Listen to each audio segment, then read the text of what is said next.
আসসালামু আলাইকুম। আমি শিয়ান ইসলাম। প্রিয় দল আর্জেন্টিনার জার্সি পরে আজকে অবশ্যই আমি ক্লাসে চলে আসলাম। আজকে আমাদের 17 এবং 18তম ক্লাস হবে। আমরা ইতিমধ্যে 13টি অধ্যায় শেষ করে ফেলেছি এবং সবচেয়ে গুরুত্বপূর্ণ মানে যেগুলো না পড়লেই নাই এবং এসএসসিতে কমপক্ষে 90+ না মার্ক পাবা সেরকম আশায় আমরা যে ক্লাসটা চলছে টোটাল 20টা, সে 20তম ক্লাসের আজকে 16, 17 এবং 18তম ক্লাস। এবং বাকি দুটো ক্লাস হবে পরিমিতি এবং পরিসংখ্যানের উপর। যদি আমরা পরিসংখ্যান 3টি ক্লাস দিয়েছিলাম ছোট্ট সহকারে, মানে বিরাট বড় সহকারে, আমরা সহজে পরিসংখ্যান নিয়ে একটা ক্লাস দেওয়ার চেষ্টা করবো ইনশাল্লাহ। তবে কথা হচ্ছে আমরা ইতিমধ্যে 13 অধ্যায় শেষ করছি, 14 এবং 15, মানে 14 এবং 15 এই দুইটা অধ্যায় থেকে আমাদের জ্যামিতি আসে। যে জ্যামিতির কোডটা হলো খ বিভাগে, কিন্তু আমাদের জ্যামিতিটা আসে। আমরা একটু লেখার ট্রাই করি। যদিও যা লেখা আছে অনেকে আবার বলতে পারে যে স্যার আমাদের তো সব কিছু লেখাই আছে, আজকে কত জ্যামিতি ক্লাস আমি করছিলাম, তো আমি তো বুঝতে পারি যে কী বুঝাবেন না বুঝাবেন, আমি আর ক্লাসটা করবো না, স্ক্রিনশট মেরেই চালিয়ে দেবো। তাদের জন্য ভাই আরও ভালো কিছু ব্যবস্থা আছে, তোমরা একটু দেখো, দেখলে বুঝতে পারবো ইনশাল্লাহ। ঠিক আছে, খ বিভাগ থেকে যে টোটাল 3টা সৃজনশীল আসে সেখান থেকে 2টা সৃজনশীল তোমাকে মানে অ্যান্সার করতে হবে বাধ্যতামূলক, কমপক্ষে 2টা সৃজনশীল। তো কমপক্ষে তুমি যদি 2টা সৃজনশীল অ্যান্সার করতে চাও, তো এখান থেকে একটা সৃজনশীল তোমার ইনশাল্লাহ কমন পড়ে যাবে আমরা আশা করব। একদম হুবহু কমন পড়বে আমরা আশা করব ইনশাল্লাহ। তো কীভাবে একে হুবহু কমন পড়বে আশা করি সেটা আমরা বোঝাবো। এবং সবচেয়ে বড় কথা, এখানে কিন্তু বোঝা যায়, এই অধ্যায় থেকে বোঝা যায় যে কোন সৃজনশীলটা একদম সরাসরি আসবে বা কীরকম আসতে পারে। তবে কিছু কিছু বোর্ডের নাম আমি বলতে চাই, যে দিনাজপুর বোর্ড এবং খুলনা বোর্ড, এই দুইটা বোর্ডে এখান থেকে 2টা সৃজনশীল এবার কমন আসার সম্ভাবনা বেশি। আমি প্রত্যেকটা বোর্ডে লক্ষ্য করছিলাম যে ওই জায়গায় এই 2টা অধ্যায় থেকে বেশি বেশি সৃজনশীল আসে। ঠিক আছে, তোমার সবাই বুঝতে পারবা এবং আমি যথেষ্ট ভালো সহকারে বোঝানোর ট্রাই করবো। এবং আজকের ক্লাসটা ইনশাল্লাহ সবচেয়ে ছোটো হবে আশা করবো। ঠিক আছে, এখানে শুধুমাত্র আমি বোঝানোর ক্ষেত্রে আসতেছি। এখন এখানে আছে কি একটা 14 অধ্যায়, একটা আছে 15 অধ্যায়। আমরা শুধুমাত্র আগে 14 অধ্যায় নিয়ে আলোচনা করবো এবং দ্রুত ক্লাস শেষ হয়ে যাবে আজকে। 14 অধ্যায়ের এটা হলো পৃষ্ঠা নাম্বার 268, এটা হলো পৃষ্ঠা নাম্বার 268। দেখি 268 পৃষ্ঠা কি আছে।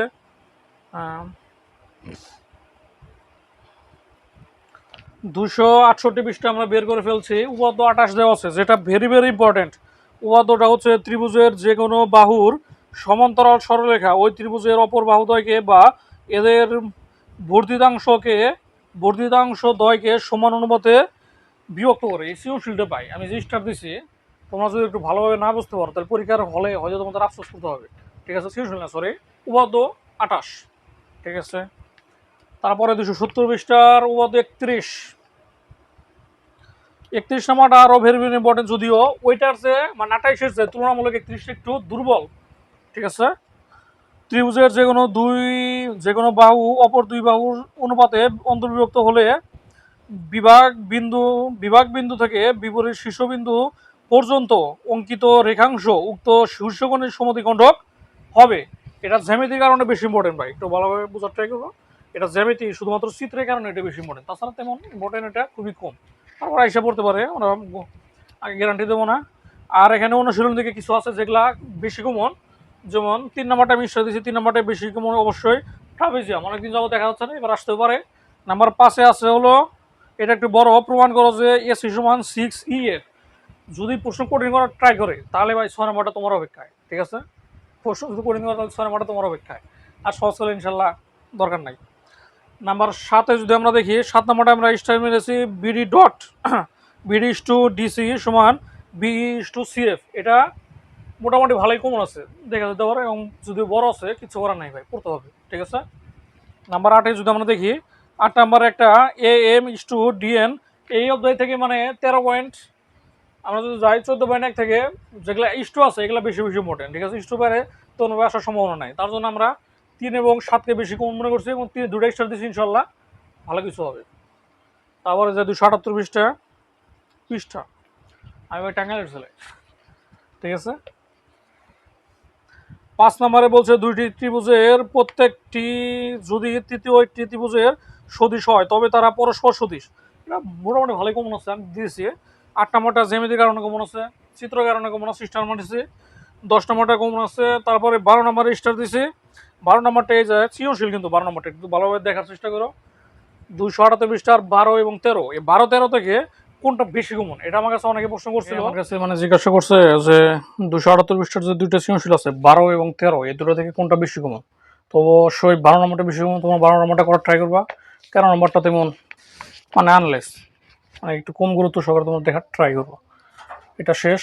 পুনর্তম অধ্যায় যদি আমরা যাই, এখানে আমরা লিখছি আগে 287 পৃষ্ঠা,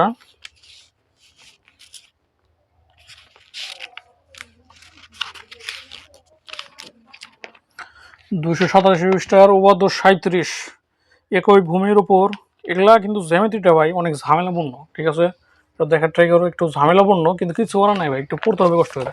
37 নম্বরটা বেশি কমন, 38 নম্বরটা তোমার দেখার ট্রাই করো। এই অবস্থা, উপাদ্য 37, 38, 39টা আমি স্টার দিয়েছি, 39টা পিথাগোরাসের উপপাদ্য। যদি আসলে ভাগ্যে থাকে এবং সব কিছু মিলিয়ে যদি কিছু হতে চায়, তবে আমার মনে হচ্ছে এবার বাংলাদেশে যে টোটাল বোর্ড আছে 11টার মতো, 11টা বোর্ডের 10টা বোর্ডেই এই পিথাগোরাস থেকে একটা প্রশ্ন আসবে ইনশাল্লাহ। কারণ এবার যে নতুন সরকার আসছে তাদের প্ল্যানটা থাকবে ভালো কিছু করানোর চেষ্টা করতে। এবং পিথাগোরাসের উপপাদ্যটা তোমার ত্রিকোণমিতি করতে গেলে বুঝতে পারো যে এটা কতটা ইম্পর্টেন্ট। তো আমি বলবো তোমরা যাই করো পিথাগোরাসটা বেশ সুন্দরভাবে পড়ো, অন্তত এই অধ্যায় থেকে।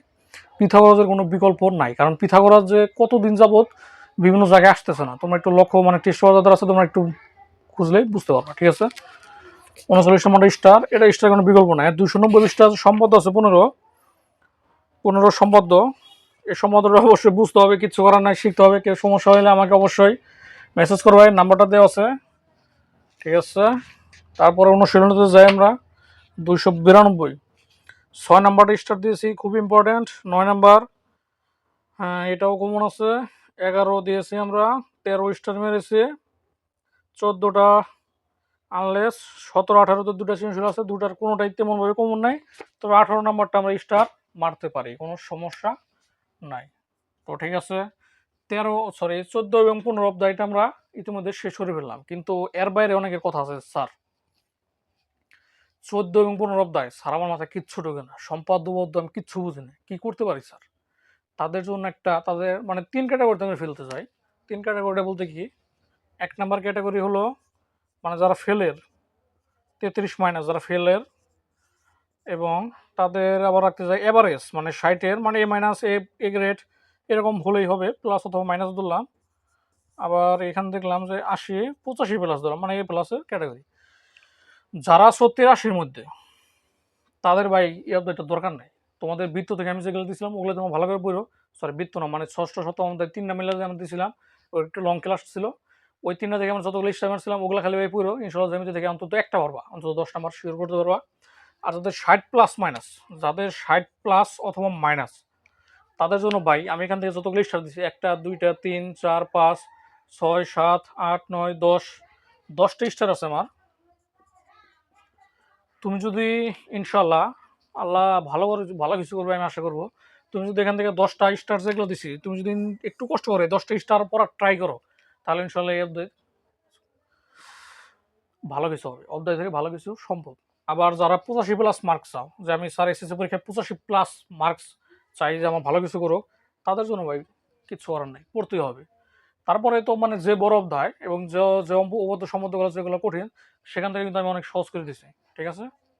তো এরপরে যে আমরা ক্লাসটা করব, আমি একটু আগে উদাহরণ, যদি আজকে আমাদের শর্ট টাইম ক্লাস, আমরা একটু ছোট সহকারে আমরা একটু বোঝার ট্রাই করব। এরপরে যে ক্লাসটা হবে আমি আগে সব শিডিউল দিয়ে দিচ্ছি, কারণ আমার এক্সামের টাইম হয়ে যেতেছে।